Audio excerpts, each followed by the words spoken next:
Welcome to the Phone Transformer. In today's video, we'll show you how to get back old wallpaper on Android. Let's get started. Step 1. First, grab your Android phone and unlock it.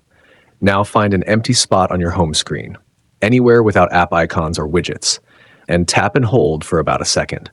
This will open up your home screen settings menu. Step 2. After holding the home screen, a small menu will pop up at the bottom of your screen. Look for the option that says Wallpaper and Style. It's usually in the bottom left corner.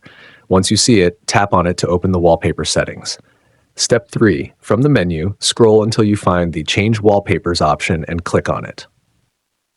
Step 4. Inside this menu, you'll find all your previously used wallpapers, including the one you're trying to get back. Scroll through the list until you spot your old wallpaper, then simply tap on it to select it.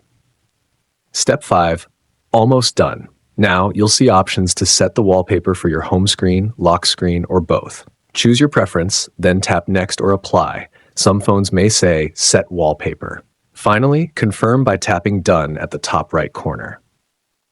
And just like that, your old wallpaper is back. Thanks for watching, and please subscribe to the channel.